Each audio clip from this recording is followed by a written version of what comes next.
Hello, everyone, and thanks for giving us a listen. If you'd like to show our support, please check out our Patreon and Linktree under Interactive Distractions for access to additional Day 1 content, as well as to be part of our awesome community. Thanks again, and we hope you continue to be distracted.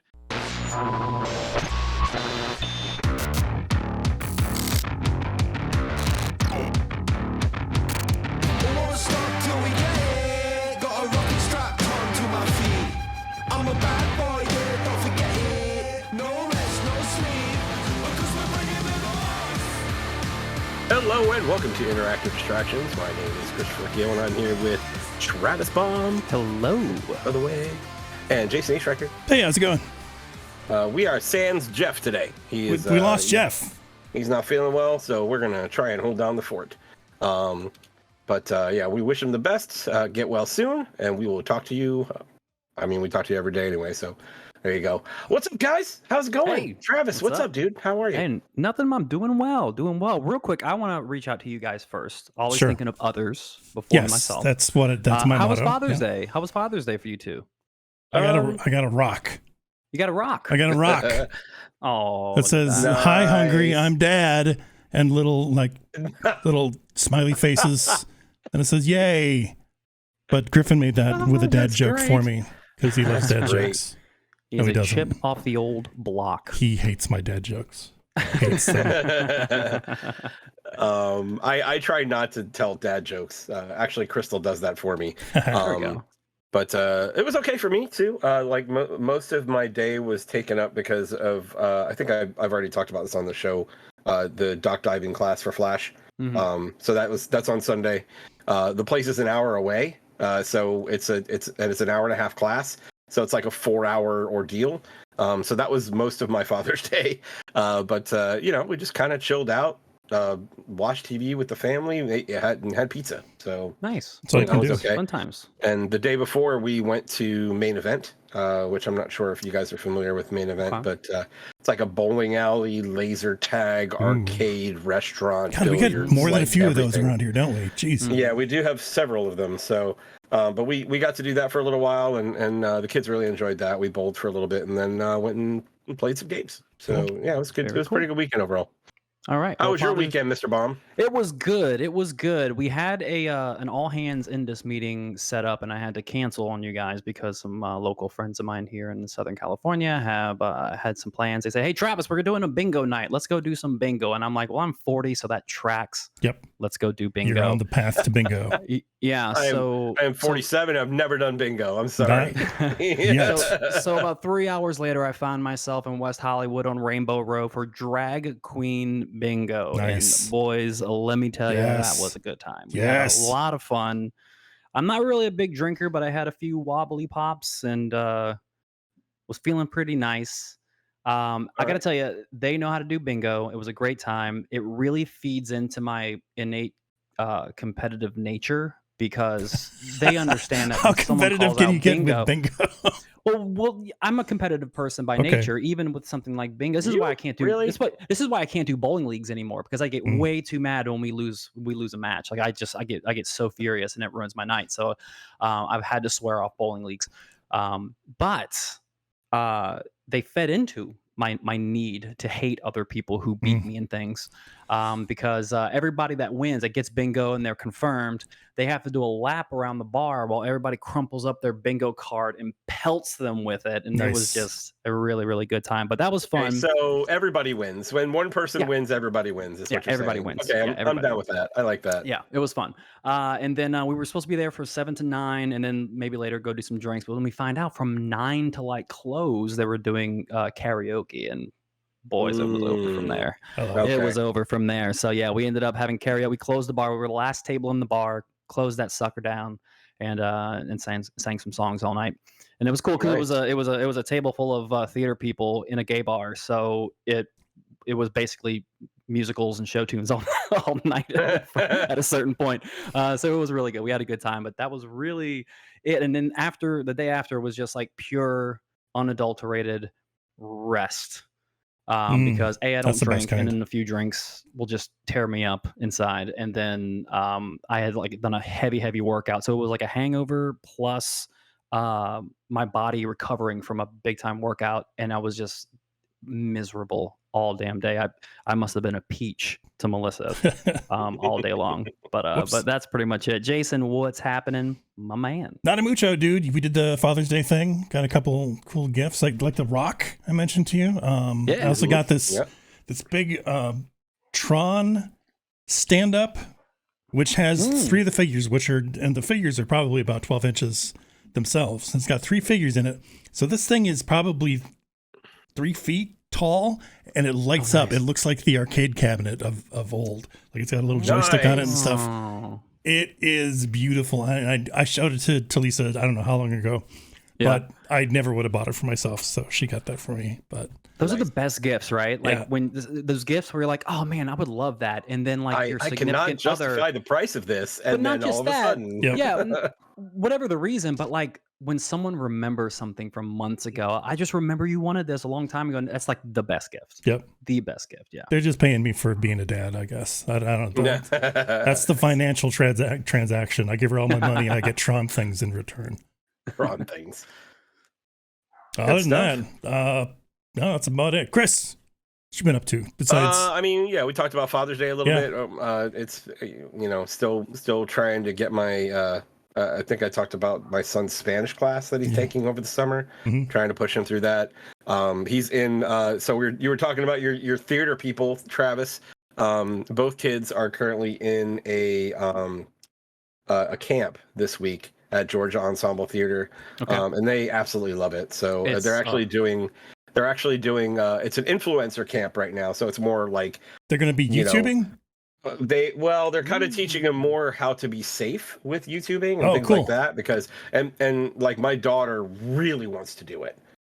So that's but there was something else that I have not mentioned to you guys that I wanted to tell you about, and especially now because we made a change that I think you will really appreciate.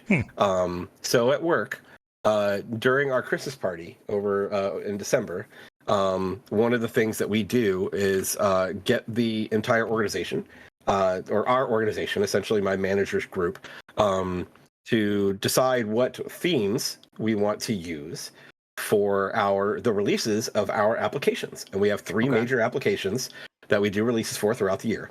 And everybody nominates something and then they vote. So what I nominated was actually Star Wars Starships.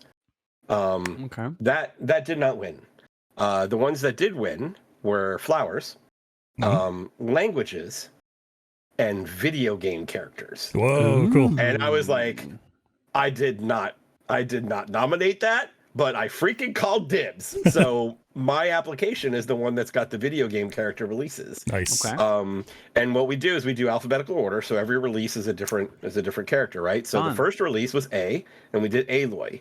And the second release is B, so we're doing Belmont. And the third release was originally, and I didn't choose this, someone else did. I put an alternate, Captain Falcon. Okay. And I was like, I feel like we need to back that up a little bit for a second. We have a better C character that's very topical right now. So I convinced him to change it to Chun-Li. All right. So Chun-Li, Chun-Li is our third release, and that's going to be starting in July. So July is Aloy. So July, August, September, and then I think we've got Donkey Kong and Ellie from Last of Us. Okay. So kind of going all over the spectrum, but I thought you guys would get a kick out of that. It's been fun messing with that because one of my requirements analysts is really into it too, and she and I have been going back and forth like what characters we pick, and we're trying to kind of balance out the male and the female characters, like just trying to make it more interesting. But yeah, I had to slide Belmont in there pretty early. No, for sure. Attaboy. For sure. But, that's a good name for a release too. I like that. Yeah, I like that. Yeah. But it's been fun. So but I have had to correct people many a times on how to say Aloy. I'm sure because it's Aloy, mostly Aloy, and then Alloy, and I was like, come on, guys, Aloy. That's it's easy. you know the cleaner Ajax, same thing. Aloy. Let's do it that way. Same thing. But yeah, that's it for me. I just thought you guys would get a kick out of that. Cool. Let's talk about games. No. Let's talk about the game. No, let's talk about Melodrama. Melodrama? Is that what we're talking about? Let's talk about music. Music? Okay. Let's talk about men. I can't think of any other M words. They're escaping me. Let's talk about Final Fantasy. This, Jason? Let's talk about Final Fantasy. Okay. Because it's less of a game and more of a experience. Show. It's an experience. More of a fantasy experience. Yeah. More of a melodrama. Yeah. Oh, it's very melodramatic. It is. Oh wow. It is. Yeah. But it's kind of to be expected. That's what they were going for. And what they were going for is Game of Thrones. And yeah, we've said that before. It's definitely living up to that hype, although no boobies. And not that I'm disappointed or anything. I wanted them to take it all the way. And Keep really playing, Jason. Really? Keep playing. Okay. All right. I didn't see any nipples, Travis. Are you a fan of dong? Dong? Like yeah. Dong, dig dong, Why are never we going die. Down this road? Yes. Why are we going down this road, guys? I like me some talk about dong. the game, please? What of it? No, I'm with you. So Jason, how far would you say, like, maybe like you're past the demo? Did you continue after the demo? Yeah, I'm probably 10, 12 hours, I think. Oh wow. Okay. Yeah, Wow. I'm in it. Okay. So I maybe I didn't play as much as I would have liked. But I'm maybe about 5 or 6 hours past the point of the demo. Sure. And it definitely is. I'm not underwhelmed by any stretch of the imagination, but yet I've yet to be like grabbed after that strong finish in the demo. I've yet to be like further grabbed into it. And right now where I'm at, I'm like, okay, the game is extremely linear. Yep. And it continues to be so, for quite a while. Yeah, and not necessarily a complete negative, because I do feel like it will open up. So I'm just practicing a little bit of patience there. But I do find myself just kind of begging for the next combat sequence. Like whenever I'm not in combat, I want to be in the next combat sequence. And then once I'm in like actual general gameplay, running around a zone, and fighting, I'm having a blast. I like where I'm at now. The combat for me, where I'm at in the story, is not necessarily like truly opened up. It still feels like more of the demo combat. So I'm upgrading things here and there, but I'm upgrading stuff that's already existed in the demo. But at the combat demo, you had you only played the story demo, right? I did. I didn't want to go too far into combat. I wanted to. In the combat demo, they give you a couple other icons for you to use, which is actually more than you have when you're in that part of the actual story, I guess. Interesting. Okay. So you've gotten to that part of the story then? Yep. Oh, okay, cool. Yeah, I'm well past that. They have not let their foot off the gas until just recently, and I finally took a break from it, partially because I've needed to take frequent breaks, and I find the best way to do that is to, whenever my controller dies, so like every 2-3 hours, I just kind of get up and take a walk. That was a jab at PlayStation controllers. Okay, just checking. I was gonna say, man, why is it only 2-3 hours? But I'm finally at a point now where it's kind of diverged from the main storyline, and it's opened up a little bit. So I'm getting tons of side quests now and going back to other areas that I've previously visited. And I'm gonna wrap up some of that stuff before I dive headlong into the rest of it. But bear in mind it does open up, but then you got to play the side quests, which have not been all that great. They're fetch quests. They're walk 20 feet this way and talk to somebody, then go talk to somebody else. You're done. So a little left to be desired, I guess.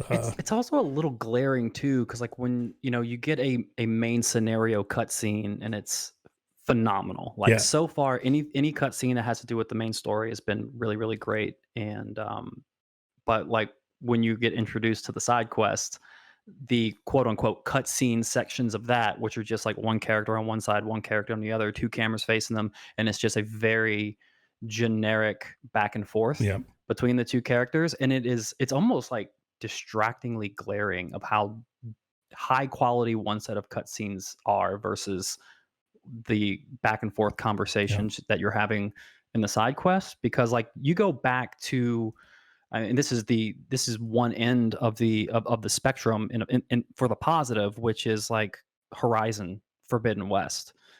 Those back and forth, even the smallest side quests in that game, the back and forth conversation between those characters really well acted, great like facial capture. The characters feel real, and then in Final Fantasy, they definitely do feel very robotic and stiff. So A little bit. it's kind of a little bit of glaring polar opposites for me there, but it's not anything to like fully pull me out of the experience. Yeah, I'm not fully pulled out yet either. That's why I've got 3 kids. What? Jesus Christ, Jason, get back on task here.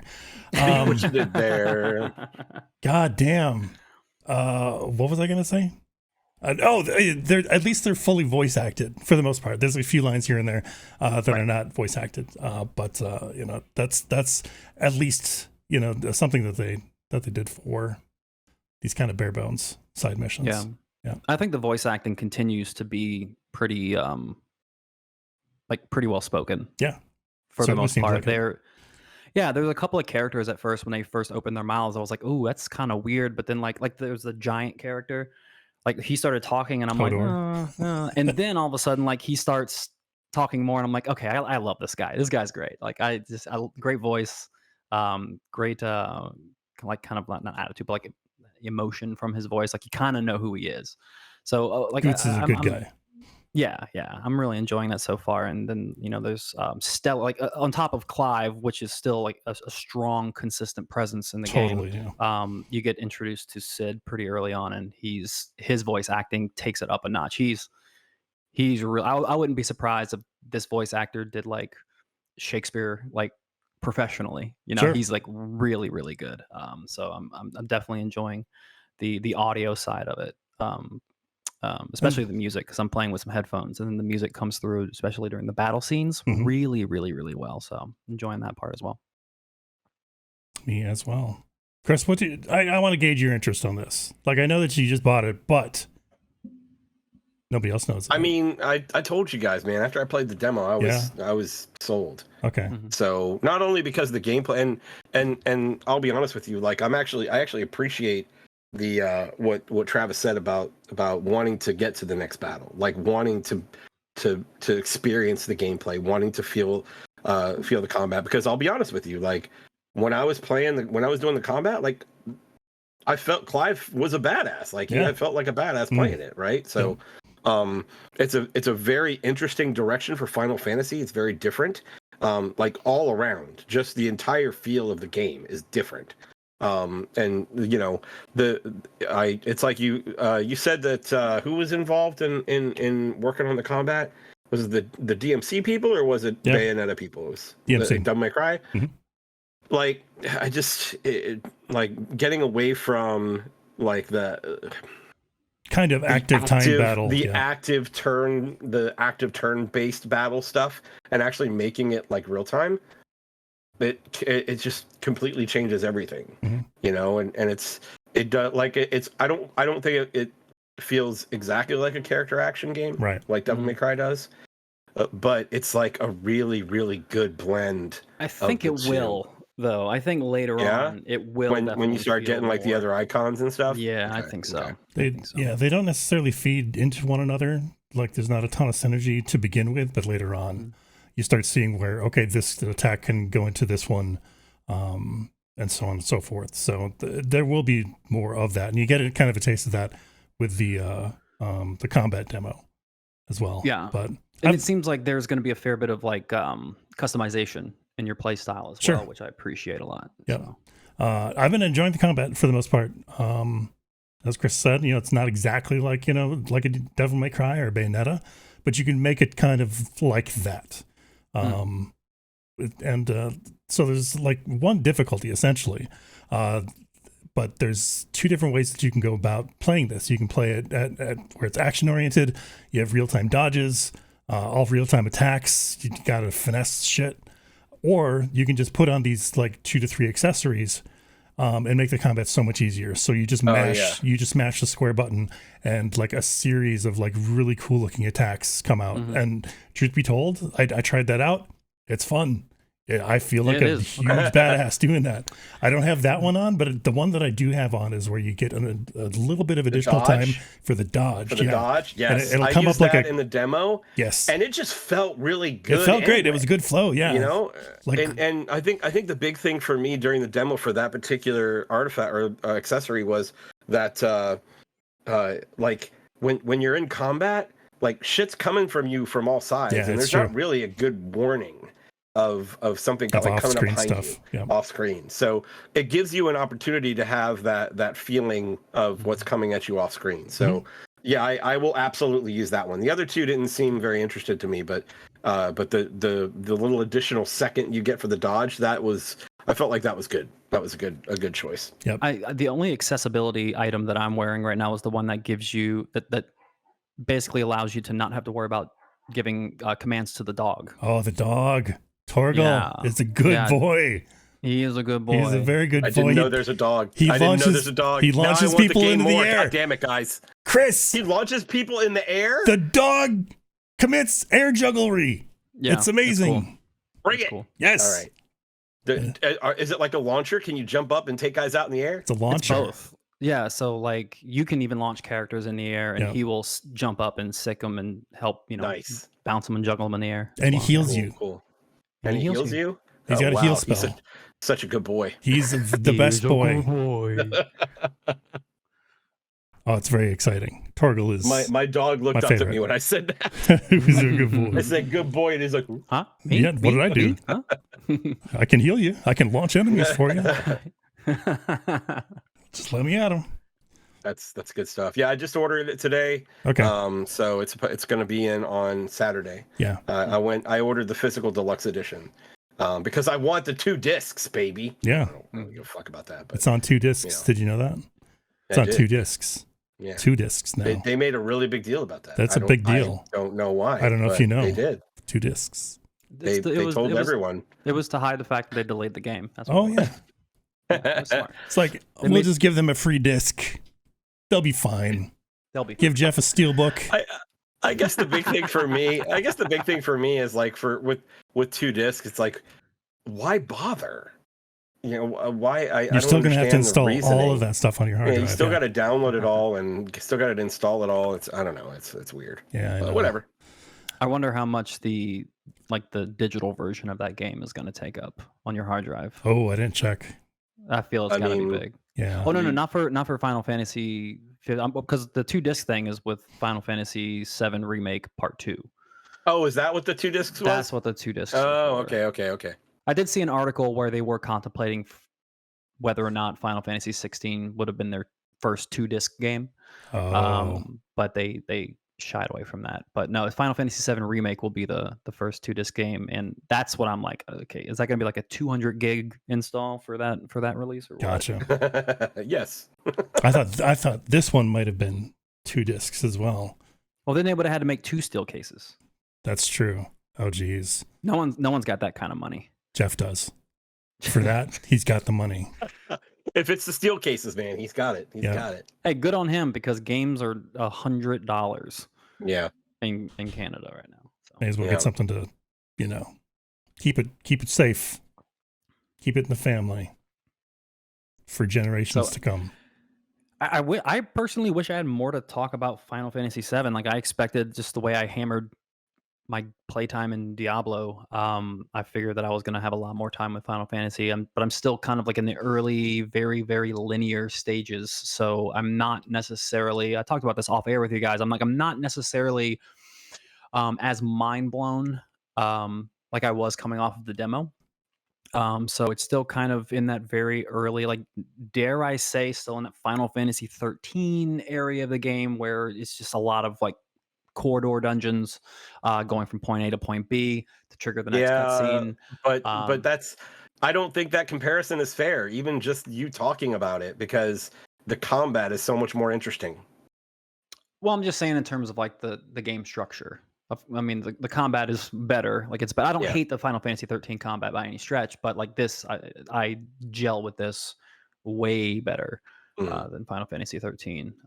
But yeah, I feel like I'm maybe like 2 or 3 hours away from like really being able to like see the game open up and experience what like the long term gameplay is going to be like and everything. So definitely need to plug away for sure. Yeah, at some point it's just like it's a complete tonal shift as well. Like you're hard and heavy, like the gas pedal's down, and then all of a sudden they just kind of let off and like let you do your own thing. So yeah, and it sounds like it still happens rather early in your playthrough. Like versus again going back to Final Fantasy 13, it took like what 20 to 25 hours to get to the open area. So like that was a huge commitment to get to a point where like the game gets like really fun.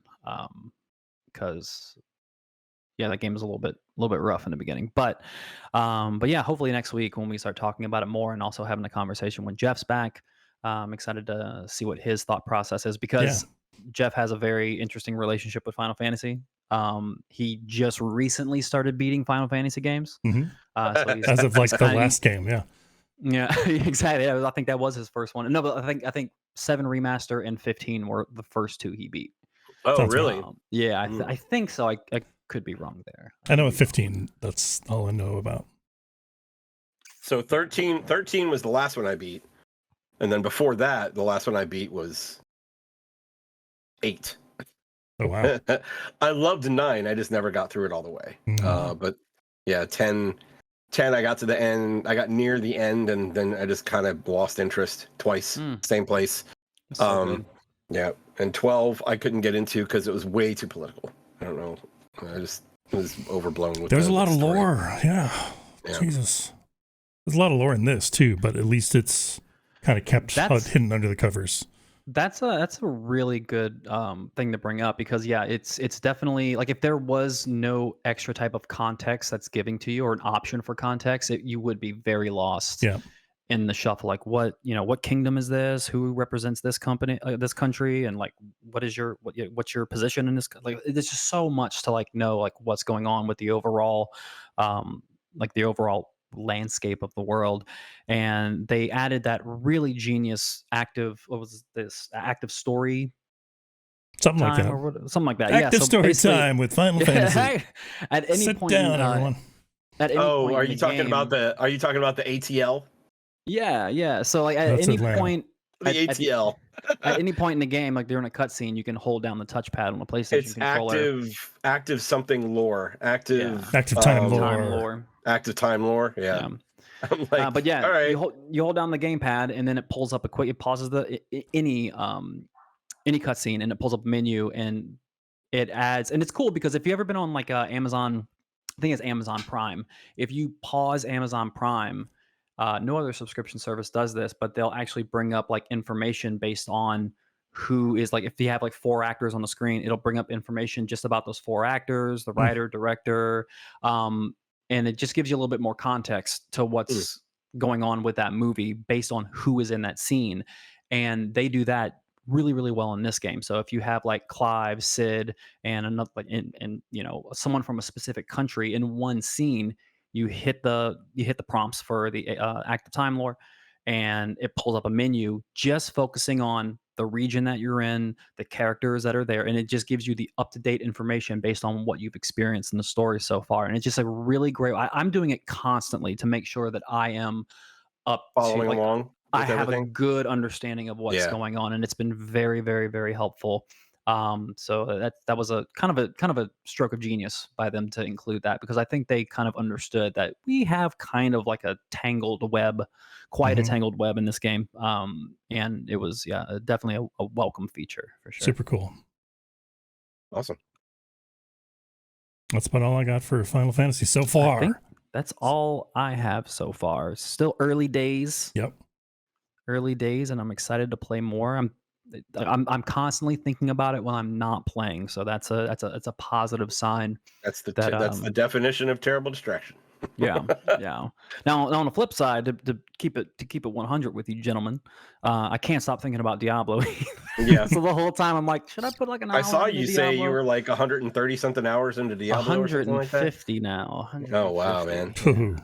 That's a lot. That's a lot. I am happy to be kind of pushing it off to the side, but we'll see if I can't coax myself to a break, man. Get my fix. Yeah, I definitely do need a break. I need to probably play it with some other people at this point, because I'm just I'm trying to plow through the story just so I could get to Final Fantasy. I want to at least be able to finish Diablo because when I look at the games I've got on my plate right now, I've got Zelda and Diablo. I find it much more likely that I'm going to come back to Zelda than I do coming back to Diablo personally. So fair. Yeah, that makes sense. Yeah. But yeah, I don't really have anything new to add. Like I have been playing more Diablo, playing a little bit more of. I'm still using the Druid. The Druid is still super fun. I went full werewolf because it's super cool. I went full werewolf with the Druid, so I'm having fun with that. Nice. Yeah, I mean, it's still not. I'm playing on World Tier 2. It's still not super challenging. I know it will probably get more challenging as I go. Yeah. But it's still super fun to play. So there's that. I had a wall in that damn game. One of the bosses just fucking kicked my ass so bad. Like it was a situation where I was doing very, very little damage, and every hit from them was doing almost half my health.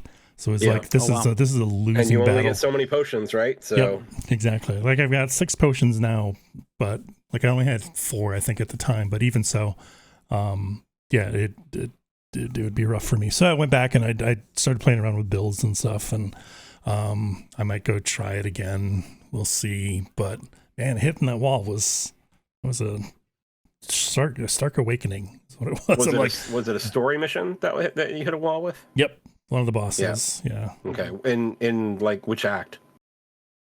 I don't know that I've gone to a second act. I've got 2 characters. One's 28, one's 21. Oh, okay. Okay. Gotcha. So it's 28 level 1. Yeah, I don't know if I've hit another act yet, but there's definitely been cutscenes. So in this Diablo night, we need to do that. There we go. Okay. All right. Help my druid. I got a storm druid. Oh, nice. Cool. Yeah, they got lightning and shit. I wonder if I can drop a weapon for you. I wonder. I found a legendary weapon that was focused on lightning, the lightning tree. Okay. And essentially it gave you like a 20% chance for your lightning attacks to chain to other enemies. Okay. That sounds amazing. Yeah. I mean, I could try and drop it if we play together, but I'm not sure if it'll work or not. I don't remember if it said account bound, but we could give it a shot. Okay. Because I'm not going to use it. The full wolf is a lot of fun for me, so I'm going. You have no use for lightning. I got you. Yeah. But I hear a yappy dog. Oh, sorry, that's my yappy dog. Is that your yappy dog? Okay. Cool. That's it though for me. So let's flip over to some news, and I believe Travis is stepping in for the Chorny Master. Yeah. So I woke up the other day. Chorny Master. I woke up the other day and noticed that I had no clue that there was a Nintendo Direct going on right when I woke up. So I went ahead and started watching it. And you watched that shit. I watched it live and direct.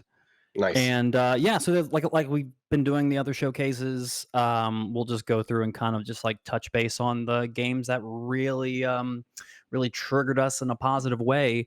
Starting off with Jason. Yo. What did you enjoy from Nintendo's most recent direct? It was meaty. There were some big ones, but we'll try and save those for the end maybe. But okay, sure. The Metal Gear Solid collection, Metal Gear Solid Master Collection, I think this is what they're calling it. So it's like Metal Gear Solid 1, 2, 3. The Famicom, Famicom versions. FM Towns. Is it an FM Towns game? The first one? I forget. I'm not sure, but it's definitely the Metal Gear and Metal Gear 2. Yeah. Like the OG 8-bit games. I forget. Anyway, yeah, the OG 8-bit stuff. Did they have the Game Gear game? No, it's just the that's a bummer. That's still it's a pretty good package. So they've got that and like some like strategy guides or an art book or something as well. So it seems to be a pretty beefy collection. I was impressed with that. Like they showed off like the strategy guides, and then there's also like kind of like an encyclopedia that kind of like gives you information throughout the game based on how far you are in the game. So you can like completely spoil yourself, or you can just go in. You can just kind of like follow the encyclopedia based on what you've unlocked so far. So it's an interesting little package, and it's good that they added that because it kind of showcases that at least Konami's not fully just phoning this package in, so like that was a concern of mine. Like what else was going to be in this aside from these other games? Because we've seen constant re-releases of these titles before. It was the MSX2. I needed to get that out. I feel better now. Thank you. Please proceed. Okay, but yeah, I'm pumped for this. I think if I were to get it on any console, I think the Switch would be a great one for me. No, I think the Switch would be a great console. It would be perfect to play handheld if someone else is wanting to watch TV or something. I think that would be a good option there. So, yeah, Metal Gear Solid. I'm maybe interested, but I seriously doubt I spend more money on those games, to be completely honest with you. I totally wasn't. I probably will. I wasn't expecting it because they had just announced that they were going to be redoing or remastering, 1, 2, and 3 as well. So yeah, these are just re-releases, of course, but still, it was a collection I wasn't anticipating. Yeah. Chris, you didn't watch this live. No, I didn't. Either did I. I missed some. You've been catching up. I've been catching up the day. I'm not sure if I can resist the bigger ones like Jason did, but I'm gonna try. Okay, so Myth Force seemed pretty cool. Okay. I like the style of it, like the Saturday morning cartoon look. It's got like a rotoscope, like Dragon's Lair, or like the old really school feels Lord of the Rings. Very Dragon's Lair. I was thinking exactly that. I was watching it, and so it's like Saturday morning cartoon D&D. Like I'm kind of digging that. I want to check it out. I would love to give that a shot in a co-op fashion. So it looks like it would be really fun. Yeah, they announced that quite a while ago. I completely forgot about it until this came up. So apparently it's still coming. All right. What about you, Travis? One for me was the Vampire Survivors, the Switch release for Vampire Survivors. It wouldn't have been as high on my list for a couple of things, and I'll just echo what I said about Metal Gear. I think this is perfect for the handheld space. Vampire Survivors is a super, super addictive game. Chris, whenever you do bite the bullet, actually, I think it is on Game Pass PC. If you have not played it, I think I have it on Steam already. If you want a mindless, great, fun game, dude, I cannot recommend this anymore. Jason, I know you've had to play it. I've played a fair amount of it. I wasn't as crazy about it as some people were, but those people were crazy about it. I was pretty crazy about it. So much so, in fact, that it became a game that Melissa Knightley was like, "Hey, are you going to play that Vampire Survivors game? I want to watch." Like, she enjoyed being kind of like a backseat gamer as I was playing that game. And the day I said, "Hey, I think I'm done playing this game," she was actually pretty sad about that. So have to bring it back. But they added co-op mode. So now she can get Switch. In it with There we go. Wow. There we go. After we're done with our escape room game, we'll just jump right into Vampire Survivors and just there you go. Bitch. Yeah, how about that? So yeah, that was a big one. That was a big one for me. I really enjoyed that game on Game Pass, and I can't recommend it enough. It is a really fun, addictive game. Jason. Yo, hi. Hit me. I'm gonna hit you with Luigi's Mansion. Dark Moon, the 3DS remake. At first, I thought it was going to be the GameCube remake, but nope. Me too. No, the 3DS, which is fine because I haven't played this one, and my son hasn't played it either. So, and he's a huge Luigi's Mansion fan, so he's going to be super psyched for this. It's going to be, it's going to be one we get. I think if there is someone who really benefits from this Nintendo Direct, it's probably both of your children. Yep. Because there's some great titles. There's some great titles coming out. I mean, and a bunch of stuff that's releasing like into holiday. Like a lot of content coming. Yeah, a lot of stuff was this year. That's right. Yeah. Christopher. 1 second. I'm just verifying something. Okay. Journalistic integrity, ladies and gentlemen. Yes. I do have Vampire Survivors on Steam. I was just looking. There we go. So I appreciate that. I am I feel like the big one that we really need, there's two that we really need to save. So I will say that I'm a little bit annoyed that the Princess Peach thing was just like a little tease. I'm like, what are we doing here? I think that's cool. I absolutely want to, I want to pick that up, especially because my daughter is a big fan of Peach. So let's do it. You know, I'm interested to see what they do there. And the teasers, like they give you a little bit and they show her like transforming, and then it's like, that's all we're gonna show you right now. It's like, you fuckers, man. Teases. Teases. I think that game could be cool, man. I mean, I wish they would have shown a lot more as well, because I mean, people don't realize this, but Super Princess Peach on the DS was an unsung hero, like high quality game on the DS. So if the new Princess Peach game is just a fraction of how good Super Princess Peach was, this will be good. It should be good. Yeah. Good information. Yes, indeed. What's your turn? So, man, I love Star Ocean too. So the fact that they're re-releasing it and putting it out, I think Star Ocean Second Story R is going to be one that, you know, when you remove the big games from this list, this is the one that I am probably more interested in purchasing. I think I'm very hit or miss on Star Ocean. I think they have some decent games.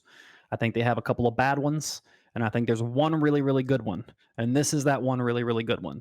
So I'm pretty pumped for this Star Ocean. I think it's going to be rad. Now, which what was the original one? Was this a PS1? PS2? PS2? Right? Yeah, I think so. Yep. I could be wrong. Internet, let me know if I'm wrong. I'm probably wrong. Oh, they will. Oh, it looks like this is coming out on PlayStation as well. Just notice that. Okay. Can I make my PlayStation portable? No. Well, then Switch it is. Switch it is. Yeah, that's another good game that would be great handheld. So yeah, I suppose. Yep. Totally. Jason, oh, we got to do it at some point. Do it, man. There's going to be a brand new 2D Mario. It's called Super Mario Brothers Wonder.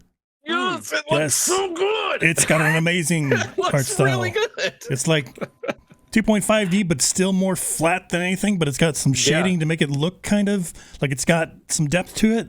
The art style's great. Yeah, it's a great art style. It's it looks multiplayer. Like, yeah, it looks like another 4-player joint. Yeah, I'm all about this. And what is up with the fucking crazy acid flower? I don't know. There's a new power up, and all of a sudden stuff starts getting weird. Like pipes are going up and down, and you know things like just crazy stuff, man. Yeah, the level deformation is really interesting, and I want to know, like, it aside from looking cool, like, what are the gameplay elements that like give you the reason to use that power and stuff like that. So like it doesn't necessarily, like, it gives me a lot more questions than it does giving me answers of what this game is, but I think overall it looks radical. Like I love side-scrolling Mario games. New Super Mario Brothers was my jam for quite some time, so I'm glad that they're moving away from that brand and into a new generation of like the side-scrolling Mario. I think it looks good. This is a big stylistic change too for them. Sure, just the way that it all looks. It's I'm really interested to. Yeah, I really want to play it, and it's this year, right? It was October, I think it said. Yeah. I'm all over that. Same. Yeah, it looks like they're still doing a lot of some of that Mario Odyssey stuff too, where like you can change. I mean, you can always historically have changed Mario into like different animals and stuff, but like this is definitely like still more of that Odyssey style where like he's changing into like different creatures like elephants and other things. And there's that weird like stretchy Mario, which is kind of creepy looking. Like I don't really know what I think about that, but that was super weird. Like, and then like you saw stretchy Mario and then a stretchy Goomba, and I'm like, that's just okay. I guess we'll find out how that works. But yeah, that's interesting. I just pet my dog and fur is all over the place now. It's like flying around. You can see it on the camera. It was Liam. He's shedding all over that. I mean, the only other one that I want to mention is the Super Mario RPG remake. Yes, sir. Like, let's. I never played Super Mario RPG, but I always wanted to, and I never got around to it. So I am all about this. And if it's a true remake, which is what it looks like, I'm on board, man. I am on board. Yeah, man. Jason, did you play RPG? A little bit. Like I never owned it myself. I tried it at other people's houses, and it seemed like something I'd be into because it had like an active battle system, you know, where you're timing your button jumps and stuff.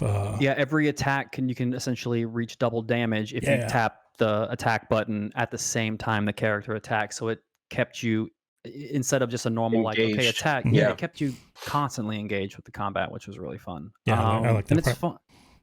And it's fun because like Mario and Bowser together, it's kind of, especially off the heels of like the Mario movie and everything, and Mario becoming like, Mario was always like a major IP in the gaming space, but now it's like super insanely possible. I mean, popular. So being able to have like just, a lot of people's first impressions of this game, having new impressions of this game, and seeing like Mario team up with Bowser is really fun. This was actually like my first foray into role-playing games when I was coming up. Yeah. I had a Super Nintendo, and my friend had a Super Nintendo as well, and I went over to his house for a sleepover, and he was playing Mario RPG. At this point, I've never played any role-playing game, and I played where he was at. It was baby's first RPG. It was baby's first RPG. Because after you jest, Mr. A Striker, but after playing, he let me borrow the game, and then after he beat it, and then I played through and I beat it. It's not a very, very long game, actually, believe it or not. Like it's not terribly long. I think like 20 hours, 25 hours you can beat it. But once that was done, I immediately jumped into Final Fantasy VI. Oh, geez, the deep end. Final Fantasy IV. Yeah. So yeah, I was like so into RPGs from that moment on, and then that's when Squaresoft at the time, was just a household name. Yeah, it was a household name for me at that point. Any game that they released, I bought, and it was because of Mario RPG. So man, I still remember when Chrono Trigger came out. I was actually working at a game store when Chrono Trigger came out. I still remember that. Like that was a big deal. Let's see, Jason, what was your first RPG? Final Fantasy, I believe, or maybe even something. One? Yeah, probably. I played that at a friend's house. Immediately got hooked. Begged my mom to get it for me. She did eventually, and I played it countless times. I loved it so much. Mine was the original Dragon Warrior. Oh yeah, I had a feeling it was going to be yours, Chris. I don't know why. I'm not trying to be ageist.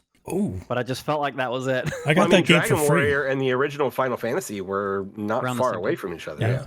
I got that game for free from Nintendo Power, I think. Oh yeah? Yeah, they gave it away. It was back when Nintendo Power first started. I forgot what the conditions were, but they sent out Dragon Warrior 2 to people that were subscribed. That was cool. Wait, they sent out Dragon Warrior 2? No, as well. Oh, okay. As well. Okay. That's cool. Yeah, I mean, there were so many copies of that game that were made. It's like, and it's funny too, because like when you look up, I don't know if it's still that way, but you know, there was a time when you looked up Dragon Warrior and it wasn't worth a damn thing, but 2, 3, and 4 were all in the hundreds of dollars because they were so hard to get. Yeah, it's interesting. Cool. Travis, you have another one you want to talk about, or I think we might be done. There's a couple other cool things on here. It is good to see a new WarioWare finally come out. Like a true sequel. I mean, I've had some fun times with that series. So it's good to see that finally continue. It's been a while, so it's good to see WarioWare come back. I think Pikmin 4 is a big deal for some people. I just never really got into that series personally. Yeah, I played Pikmin, and I think I have Pikmin 2, and I never got around to beating any of them, and I just kind of lost interest in them. I was more of a Patapon guy, so Pikmin was just Detective Pikachu. I mean, my son will absolutely go crazy for that. So that's the thing. And Gloomhaven is interesting. Like I'm interested in seeing what they do there. That's some nerd stuff, isn't it? It is some nerd stuff. There is a Gloomhaven, essentially tabletop card game that essentially. It's an entire campaign in a box, right? And you use the cards to kind of build your dungeons and gain loot and things like that. So Gloomhaven's been out for a while, and they actually created essentially another. I don't know if I would call it a sequel, but there's also Frosthaven, which is the same concept, same company. But yeah, Gloomhaven I believe is available on other consoles as well already, and I feel like it was Oh, you know what it is? It was free on the Epic Game Store not too long ago. So yeah, it's available on PC right now. I'm not sure if it's going to come out on like PlayStation and Xbox, but it is available on PC. And I remember that Epic was giving it away free for like they do like a free game a day or something like that, and it was one of their free games one time. So cool. Yeah, a lot of good stuff. A lot of good stuff to be excited about. I think the Nintendo Direct was a pretty successful. You got something else? Jason, are you gonna jump on the Arkham trilogy when it comes out for Switch? Fucking play that at like 30 frames per second when I've got it on PC like 3 times over? No, there absolutely it is. not. There it is. All right, fine. I was just asking. Oh God! Stop giving me that game. Stop making me buy it every single time. You have to buy it every time, Jason. Yeah, you have to have every version of Batman Arkham. I kind of do. Every version. Kind of do. There's going to be a special edition. It's going to come with a Batmobile. Fuck yes. It would be scary to think about. Very scary to think about how that game will perform on the Switch. At least, well, maybe like the first game will be fine, but like the second and the third game might run a little rough. And I think what did Arkham Asylum come out on? Arkham Asylum came out on like PS3, on PS3 360, right? Yeah. Like the Switch can totally do that. Switch can't do that. Arkham City? Switch can't do that. Arkham City probably not, but like Arkham Asylum, I think it could do. And Arkham Knight? Arkham Knight? Come on now. I could barely run on PCs. It was so shittily optimized. From the mouth of babes. There it is. No, it's gonna be gross. I don't. Yeah, I'm not interested in that. I have all the games on big boy consoles, so I'll just play them there. All right, so we have one more news story. Okay. And I'm just gonna pull this from the article itself, reported by IGN and written by Wesleyan Poole. So there's some issues going on in the Diablo community. Fans are divided about some decisions that are being made by the developers. And it's going to be interesting. So IGN writes that some Diablo 4 players are coming to terms with confirmation that they must start a new character to play upcoming Season 1 content. Diablo 4 launched early in June, and while some fans raced toward the level cap of 100, Blizzard itself recently revealed the vast majority of Diablo 4 players have yet to complete the campaign, and yet the start of Season 1 nears. So there's a little bit of an issue here, because one of the features that Rod Ferguson talked about with Diablo 4 was that once you beat the game one time,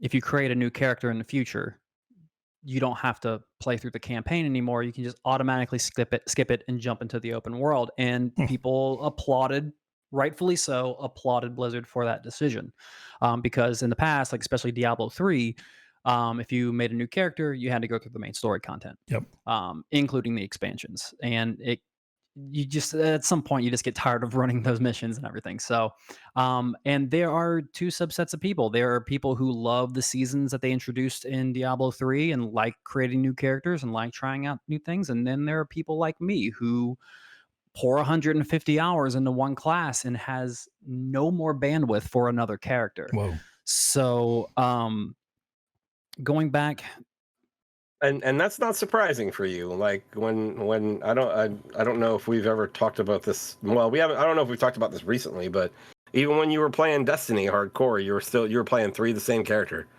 You were just playing 3 hunters, like for D1. Yeah. So because it was like one character. So Rod Ferguson quoted, he was asked about this on Twitter by a lot of people who had concerns. Like, for instance, there was one specific tweet where a guy was like, hey, I'm a father of 3. I can only play an hour a day. By the time, and I bought the battle pass. I spent money on the deluxe edition, so I want to take part in the battle pass. And essentially what happens is, if he is a 3/4 of the way through the campaign, but still wants to jump into the battle pass or play the seasonal content, he can't bring the character that he's been invested in playing with his short amount of gaming time. And if he hasn't beaten the campaign, he would, for all intents and purposes, have to re-roll another character and start the campaign all over again so he can utilize the battle pass version. And this is problematic because if you bought the deluxe edition, it comes with like your first 20 battle pass items automatically unlocked for free. I have no Kind of interest nullifies personally. this, right? Yeah, I have no interest whatsoever in joining. Like, I would not have spent money on the deluxe edition. Well, I would have for the early access. Who am I kidding? But if the early access wasn't a case, and I wanted to try out at least one battle pass and get that early, get those early boosts, um, I'm a little pissed off that I spent that extra money and I also have to now create another character, something that I had no intention of doing from the start. Yeah. So I am not a huge fan of this of this decision. I think they saw a lot of success with the way seasons were run in Diablo 3. Mhm. And yes, it made sense at the time to start a new character for, playing the leaderboards or trying out the new content. But with Diablo 4, they're introducing a battle pass since this is a games as a service title. They are introducing new story content that's going to eventually bridge into the expansions. That's important to me. But in order to view that content, I have to start a new character. I'm not invested in a new character. I'm invested in my character who has already gone through the story. That I put 150 hours into already. God damn it.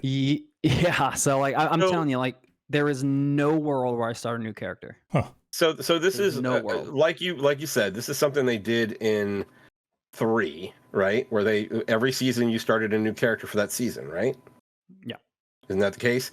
Yep. And then so the big question would be, do you get to carry your gear over? They have not. So they have a stream plan. They did a little fireside campfire chat just to kind of like try to alleviate any concerns. But this is something that's not yet confirmed. I don't know if Blizzard is still trying to figure out the extent of what they can do with any type of gear, or if it does carry over. Like they can coax me into it if gear does carry over. But here's the thing: if gear carries over, that means I'm making a second sorcerer. Like I'm just going to start a brand new character. Yeah. Sure. Like and play the same class just so I can get the gear that I unlock. So if that is the case, man, I'm telling you, I'm going to be very, very ticked off. And if there's Yeah. exclusive gear that I can only get by rolling a new character, again, I'm going to be extremely ticked off. And I am definitely not the only person bothered by this decision. I don't think I would be as bothered if it wasn't connected to like a battle pass. Okay. Yeah. Something that you put money into. Mhm. That's just like forcing you to play a game a very specific way when like Diablo is kind of all about options and playing comfortably. And I don't know. It's a huge, I mean, I huge see your turnoff. frustration. I do, and like you said, even if they do let you carry gear over, most of the time you have to use the same. You'd have to use the same class, right? There's not many weapons that get shared between classes, right? Not many. No. There's some, Yeah. but like not a huge amount. Yeah. I just feel like it's rewarding the hardcore, the people who have the time and the agency to plug hundreds and hundreds of hours into this game. I mean, that's what they want to try and get you to do, right? They want you to I play their game and just their game. That's all. That's what Blizzard is, right? Yeah, I get it, and I can respect that from a business decision standpoint. But I can't respect it. you have casual. Jason's like, fuck those guys. Yeah. No, I'm fine with them making decisions like that as long as you acknowledge and take care of your casual players too, because you have to Well- acknowledge that they exist. And I Yeah, think I can see Destiny that. does a little bit of a better job with that. If you want to play Absolutely, Destiny they do, casual, you can. If you want Mhm. to go full, like you want to like put pedal to the metal and play everything and like really absorb that content, you can. Like because of And if you Destiny, just want to Chris, get involved in the season, like you can actually jump in and start at. I think that they start you out at like 1600 or whatever right now, and the or 18. I don't know what it is that they start you out with, but it's very quick to get up to like the soft cap, which is what they call the level cap of where basic drops in the world will continue to level you up. Yeah. So it's very fast to get to that soft cap, and then if you want to put more into it, you can do a lot of the pinnacle gear and powerful gear content, and then every time they do a major expansion, they set a new baseline, right? So like Lightfall came out. Lightfall is when they set everyone to 1600. So they set everyone to 1600. They set all of your gear to 1600. Like everybody had the same baseline, and then you just jump in right away, and you're in the new content. You're in the new expansion. You're in the new seasonal content. And if you ever want to jump in, you start at that 1600, and you can just level up from there. Yeah. So I think they do. I think they do it pretty well that way. They do it pretty well, and Destiny is the gold standard for games as a service. Like there's no doubt. There's no doubt that they are the bar, and the fact that you're going to do something that is kind of antithetical to what is successful about Destiny's. Like, you can say what you want, like, you know, stop playing. Like if I go into Destiny 2 right now and jump into a season, even though my gear is like you said, like It's raised old. up to a specific, it's old, but it's still raised up to a specific level. I'm still like not far from everybody else. You know what I mean? Like, if you play the new content, like if you were to jump in today, right, into Destiny, and then you immediately went to the new planet, if you went to Neptune, Neomuna is the new city, and you tried to get into that content, you're going to get your ass handed to you. But pretty much all of the content from the previous expansions are fully available to you and doable at the level that they start you out with, right? So it's just the new stuff. It's like you need to level up to do the new stuff, but all the old stuff you can go back and do. But as a casual, you can go in after a year and just play and work your way up, and you can use your characters that the same character that you haven't touched in a year. You can bring that character in because of Destiny. If Bungie came out and said, "Hey, the new season of the laser sweater or whatever comes out, but we're changing things up, and you have to create a new character from scratch," there would be 0 people playing that game. I don't know, man. I want a laser sweater. I don't know, laser sweater. I would disagree just because of the way they did it. And again, it would be, if you have to start a new character, are you taking away all of my gear? Because that's what's important for Destiny is the gear. The gear, yeah. Like if they don't touch your gear, you're not losing anything, really. And they've taken gear away before. They have taken gear away. Yeah, they've retired gear before. You're absolutely right. But for Diablo, it's like you're actually leveling a character and you're building. You know, the builds have to do with the skills that you unlock in the tree. So it's a lot. It's different in that sense. And like the builds in Destiny are all about the gear. So yeah. I want to play it. Like I do. I really want to play it. The one thing I would say is if it is going to force you to restart the campaign, then just don't do the seasonal content until you finish the campaign. No, the campaign that's a big part of it and everything. It doesn't affect me. Like I can just jump into the open world since I've beaten the campaign. But like I definitely empathize with the father of 3 that can't devote that much time to it. And if you're almost done with the campaign, but you want to spend time with what you spend money on, like Chris, you're a prime candidate. Still on Act 2. You're a prime candidate. So yeah, it's a sticky situation. Jason, you said that you don't respect the practice whatsoever, right? Of like taking advantage of your casual users, or like not thinking of them to begin with. That I mean, both. Yeah, both essentially. So. Yeah. That's been their mindset, I think, for a while, and especially with like Diablo Immortal. Is that the one that came out mobile? That was the mobile. It's a mobile one, and that certainly seemed like a cash grab. And they're counting on whales to keep that thing afloat.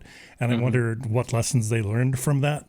Probably that there are whales out there that will keep putting that money into it.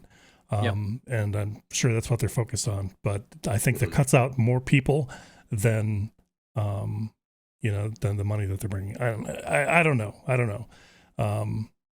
If you can respect it, I don't know. I can't respect you. Let's do this. I don't necessarily respect it. I understand it from a business point of view. Sure. I see what they're trying to do.